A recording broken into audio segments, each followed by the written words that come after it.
Hello everyone, myself Aamir Malik. Welcome to our channel the RX tutor. Well, अगर आपने इस channel पर previous videos देखी होंगी तो आपको पता होगा हमने इंस्ट्रूमेंटल मेथड ऑफ एनालिसिस की एक वीडियो सीरीज स्टार्ट करी है एंड उसी वीडियो सीरीज को आगे कंटिन्यू करते हुए आज की वीडियो में हम बात करेंगे कुछ इंपॉर्टेंट टर्म्स के बारे में जो कि हम यूज़ करते हैं यूवी स्पेक्ट्रोस्कोपी के अंदर। एंड सबसे पहले हम बात करने वाले हैं क्रोमोफोर के बारे में। मैंने यहाँ पर कुछ पॉइंट्स लेकर रखे हैं, वन बाय वन हम इन पॉइंट्स को डिस्कस करते हैं। फर्स्ट पॉइंट की बात करें, it is the part of the molecule which is responsible for electronic transition. So ये क्रोमोफोर क्या होता है? ये पार्ट होता है किसी मॉलिक्यूल का। इन सम केसेस पूरा का पूरा मॉलिक्यूल खुद क्रोमोफोर की तरह एक्ट करता है एंड जो कि रिस्पॉन्सिबल होता है किस चीज़ के लिए? इलेक्ट्रॉनिक ट्रांजिशन के लिए। ठीक है, सो मैं इसको रिपीट करता हूँ। हो सकता है कि मॉलिक्यूल का कोई पार्ट, फॉर एग्जांपल मैं यहाँ पर जस्ट एग्जांपल लेके चल रहा हूँ समझाने के पर्पज से। सो मॉलिक्यूल हमारे सामने एक दे रखा है नाइट्रोबेंजीन। हो सकता है कि मॉलिक्यूल का कोई पार्ट, ठीक है, इतना हिस्सा जो कि क्रोमोफोर की तरह एक्ट करेगा, और हो सकता है कि पूरा का पूरा मॉलिक्यूल खुद भी क्रोमोफोर की तरह एक्ट करे। अब ये क्रोमोफोर जो है करते क्या हैं? ये रिस्पॉन्सिबल होते हैं किसके लिए? इलेक्ट्रॉनिक ट्रांजिशन के बारे में। वेल, इलेक्ट्रॉनिक ट्रांजिशन के बारे में हम ऑलरेडी डिस्कस कर चुके हैं, क्या क्या टाइप की वेरियस इलेक्ट्रॉनिक ट्रांजिशन होती हैं। सो ये ट्रांजिशन कौन करवाता है? क्रोमोफोर। क्रोमोफोर आइदर एक छोटा सा पार्ट हो सकता है मॉलिक्यूल का, या पूरा का पूरा मॉलिक्यूल खुद क्रोमोफोर की तरह एक्ट करता है।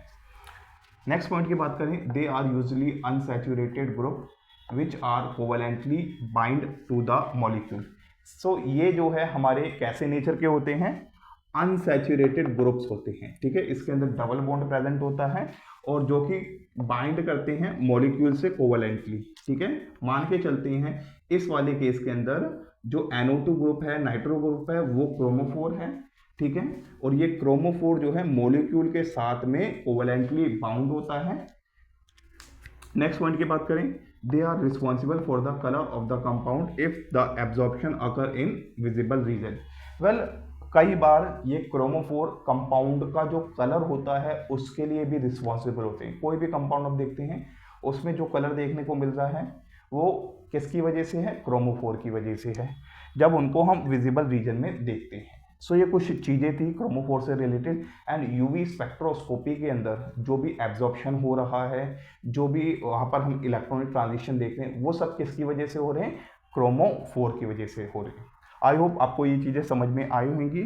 नाउ अब हम मूव करते हैं नेक्स्ट टर्म्स की तरफ, जो कि है ऑक्सोक्रोम। पहले तो आप इन चीज़ों को नोट कर लीजिए।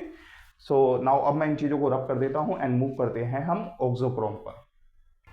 सो नेक्स्ट टर्म की अगर हम बात करें ऑक्सोक्रोम, सो ऑक्सोक्रोम को डिस्कस करने से पहले मैं यहाँ पर एग्जांपल्स ऑफ क्रोमोफोर के बारे में डिस्कस करना चाहूँगा।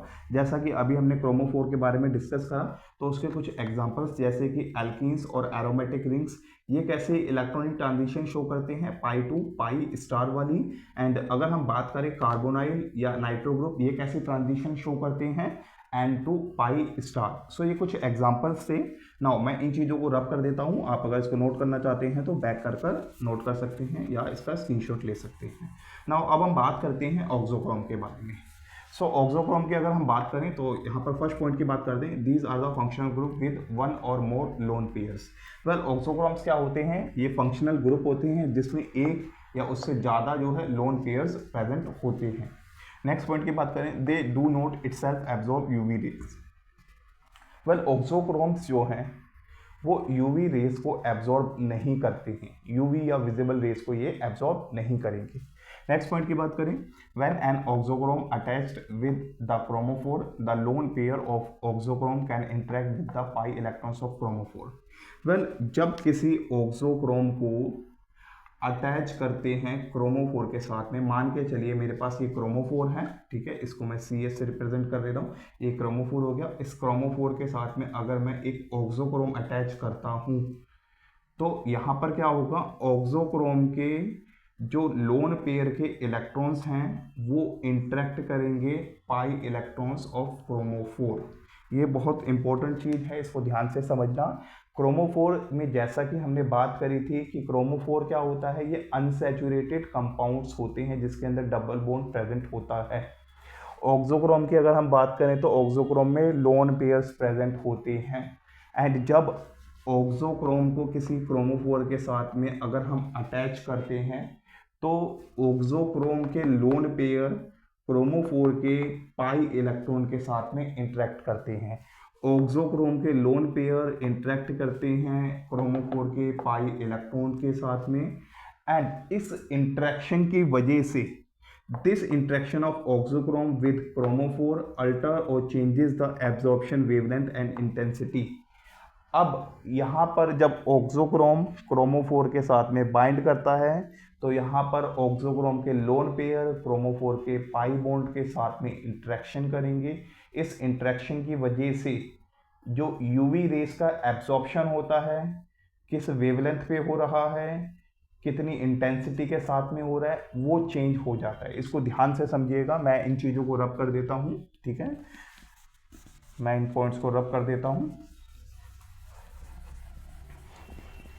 सो इन चीज़ों को बहुत ध्यान से सुनिएगा। मेरे पास एक सैंपल कंपाउंड है, ठीक है, मैंने इसके ऊपर यूवी या विजिबल लाइट डाली। यूजुअली हम अभी यूवी स्पेक्ट्रोस्कोपी डिस्कस करें तो मैंने इसके ऊपर यूवी लाइट जो है इसके ऊपर सैंपल के ऊपर डाली। सैंपल ने उस लाइट को एब्जॉर्ब करा, बट अब हम मान के चलते हैं सैंपल ने इस लाइट को एब्जॉर्ब करा एंड जो है हमें यहाँ से डिटेक्टर में रीडिंग मिल गई, ठीक है, एंड हमें एक ग्राफ मिलता है, ठीक है, बिटवीन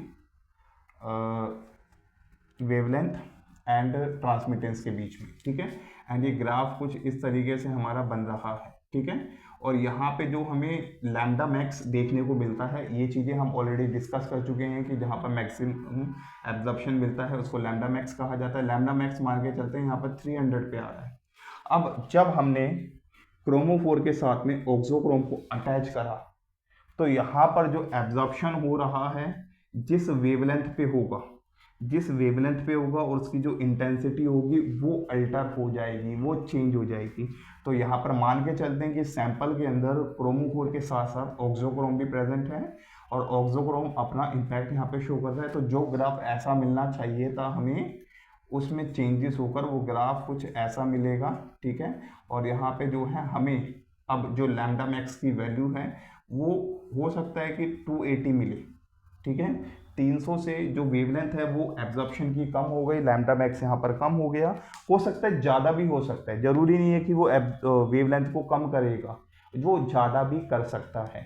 यहाँ पर कहने वाली बात ये है कि जो ऑक्सोक्रोम है वो लैम्डा मैक्स की वैल्यू को, ठीक है, किस वेवलेंथ पे एब्जॉर्प्शन हो रहा है उसको अफेक्ट करता है, उसको चेंज करता है। ऑल्सो इंटेंसिटी को भी चेंज करता है। वेल ये इंटेंसिटी वाला पार्ट जो है जब हम लैम्बर्ट बेयर लॉ डिस्कस करेंगे तब आपको काफ़ी अच्छे से क्लियर हो जाएगा कि ये इंटेंसिटी क्या है, कैसे इस चीज़ को नोट करती है, ठीक है। सो यहाँ पर जो है एब्जॉर्प्शन की वेवलेंथ और जो इंटेंसिटी है उसको अल्टर कर दिया जाता है। ये कौन कर रहा है? ऑक्सोक्रोम। एंड नेक्स्ट अगर हम बात करें इसके एग्जांपल्स की तो यहाँ पर जो है इसके एग्जांपल में OH group, NH2 group, SH, X, NH2 group कुछ एग्जांपल्स हैं जो कि ऑक्सोक्रोम की तरह एक्ट करते हैं। सो ये कुछ चीज़ें थी ऑक्सोक्रोम से रिलेटेड। वेल अगर आपको ये चीज़ें समझ में आई हैं, आपने इस वीडियो से कुछ नॉलेज गेन करी है, तो इस वीडियो को लाइक एंड शेयर करें। कमेंट्स में अपने रिव्यूज़ पूछें। अगर आपकी कोई डाउट या क्वेरी है तो वो भी आप कमेंट सेक्शन में पूछ सकते हैं। चैनल को सब्सक्राइब करें। मिलते हैं नेक्स्ट वीडियो में। Thanks for watching.